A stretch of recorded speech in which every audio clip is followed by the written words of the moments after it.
Anda Harry Pras, mending diem aja kalau nggak bisa ngebedain antara mana hak dan batil. Pada kenyataannya, videonya Ustadz Firanda itu sudah banyak kita temui ya, bahkan nggak sedikit videonya yang kontroversi gitu. Imam Ghazali beliau mengatakan apa? Wala taqta bisahadatika ala ahadin min ahli al-qiblah. Jangan kamu memantapkan gitu ya kesaksianmu kepada seseorang ahli kiblah. Maksudnya apa? Kepada orang Islam, sesama Islam gitu, sesama muslim. Jangan sampai begitu tuh. Ya, bisyirkin ya, au kufrin au nifakin, dengan kemusyrikan atau kemunafikan ya. Kemudian sama apa satu lagi? Kemunafikan gitu ya. Fa innal mutali'a ala syara'iri huwallahu ta'ala. Yang bisa ngelihat hati itu cuman Allah Subhanahu wa taala. Enggak ada yang bisa nembus sampai hati itu. Orang lihat ya, karena penglihatan kita hanya sebatas di mata aja, enggak sampai hati. Tapi Allah Subhanahu wa taala bisa tuh sampai lihat ke hati ya. Kemudian lanjutannya apa? Fala tadkhul bainal ibadi wa bainallahu ta'ala. Ya, makanya jangan ikut campur antara urusan hamba Allah dan juga Allah Subhanahu wa taala gitu. Enggak usah ikut campur. Jadi orang-orang sekarang kadang-kadang ketika ada suatu perkara yang menurut dia salah gitu di pandangan mata, langsung aja dia main kafirkan, main musyrikan, kemudian main munafik-munafikan gitu. Nggak boleh gitu, karena kan orang mana lah yang bisa ngelihat soal hati gitu, karena hati ini hanya Allah Subhanahu wa taala yang bisa ngelihat ya. Kalau yang saya perhatikan dari beberapa ceramah beliau ini, Gus Baha ini justru detail ya ketika menyampaikan sesuatu ya. Makanya kalau misalkan mau melihat ceramah beliau tuh lihat dari awalnya gimana gitu. Bukankah Anda sendiri yang bilang, Harry Pras ya, dengerin nih Harry, bukannya Anda sendiri yang bilang bahwasanya kalau mau ngedengerin video tuh yang full, jangan setengah-setengah. Makanya saya menyuruh Anda juga melihat daripada video Gus Baha ini secara full gitu ya. Lihat secara full, jangan cuma potongan-potongannya aja ya.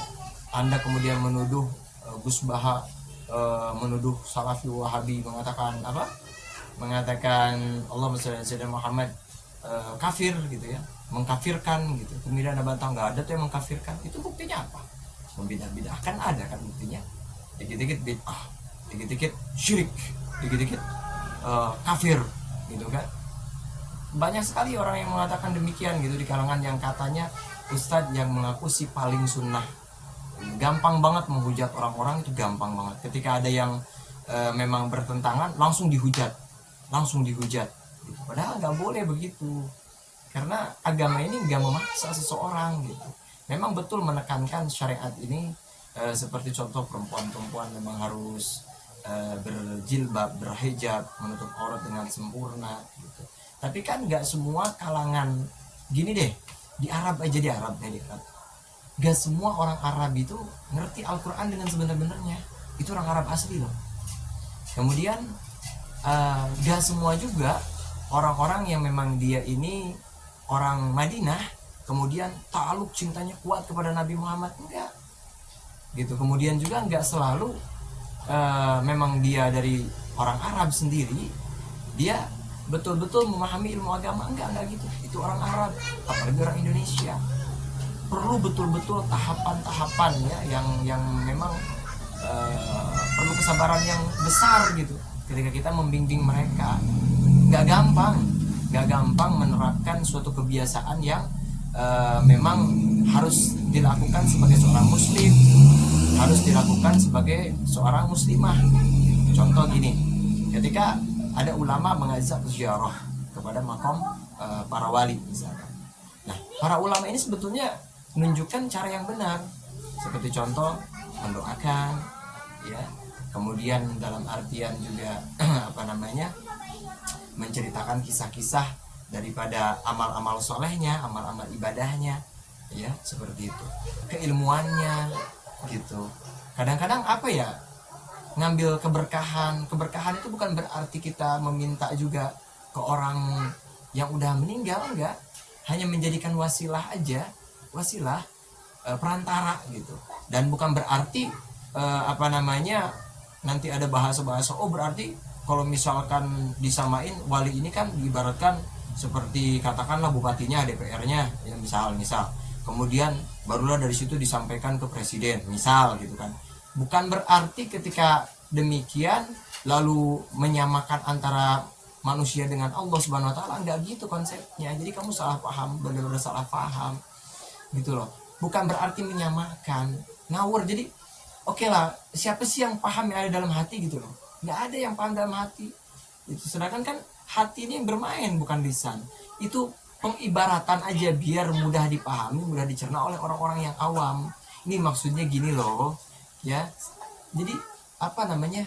Mengibaratkan lah gitu. Bukan mengibaratkan itu bukan berarti menyamakan. Ngasih contoh gitu. Kalau kamu mau minta tolong sama presiden aja nih, kamu nggak bisa langsung tuh ke presiden nyampein. Tapi kamu harus melalui bawahannya dulu tuh, bawahan dulu baru sampai ke presiden. Nah begitupun kepada Allah Subhanahu Wa Taala ketika kita mau minta ada pengharapan, ada hajat, ya kita melalui para wali Allah Subhanahu Wa Taala. Jadi intinya bukan seperti itu yang kamu tuduh-tuduhkan itu, nggak seperti itu, gitu ya. Tapi dalam artian itu hanya memberi contoh kemudahan kepada orang awam agar orang awam ini lebih mengerti gitu, bahwasanya penting kita duduk bareng ulama, bareng orang soleh. Agar apa? Agar mereka nanti dibimbing.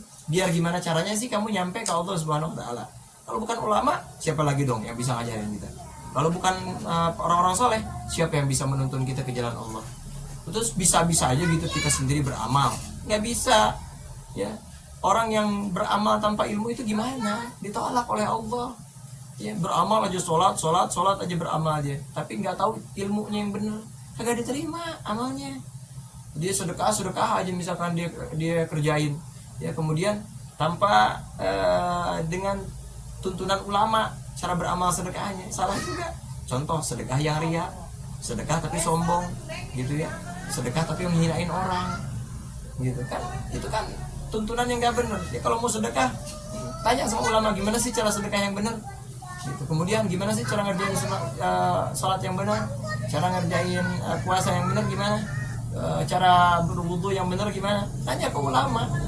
Nah, makanya ulama ini adalah wasilah untuk menyampaikan diri kita kepada keridhaan Allah Subhanahu wa taala. Itu loh intinya. Stoplah membuat fitnah-fitnah yang murahan, membuat fitnah-fitnah yang receh, sehingga membuat umat ini kadang-kadang mungkin mereka sendiri puyeng ya, ustadz ini ngomong begini gitu. Nggak mungkin kan kalau saya tuduh misalkan tuh ustadz yang salafi wahabi ini, mereka justru yang membuat umat ini puyeng. Mereka sendiri aja sering gaduh, sering berantem dengan fatwanya gitu. Gak ada bahasul masail tentang mereka tuh gak ada gitu. Yang ada bahasul masail tuh hanya ulama-ulama kalangan NU dan seterusnya. Sementara mereka gak ada. Udah kebanyakan di antara mereka ini, mohon maaf, setuju atau tidak setuju ya memang secara mentah aja gitu. Secara mentah aja menafsirkannya. Ya contoh deh gini, yang ada seseorang dulu ya namanya Ustadz Epi Effendi gitu ya, kalau nggak salah ya, bukan saya fitnah ya, kalau nggak salah dia itu masih salafi juga. Ingat gak yang dia katakan apa? Wajata kodolang fahada ya, sesungguhnya apa? Allahumma sholli ala Muhammad, sesungguhnya Nabi Muhammad itu pernah tersesat, kata dia itu kan begini. Itu dari kalangan siapa? Dari kelas. Halo. Jadi ayolah ya, stop fitnah, yuk jangan saling menyalahkan lah ya. Jangan ada stop. Apalagi kamu kok berani ngeritik seorang seperti Gus Baha gitu kan, orang yang alim, yang masya Allah ahli fiqih beliau tuh, nggak sembarangan gitu. Mungkin kalau saya yang anda kritik, memang saya banyak salahnya, saya pantas dikritik, saya pantas diberikan banyak saran, bahkan saya meminta saran dari teman-teman semua, silakan gitu ya. Mungkin itu saja sih yang dapat saya sampaikan, mudah-mudahan bermanfaat ya. Minta maaf kalau ada kekurangannya. Assalamualaikum warahmatullahi wabarakatuh.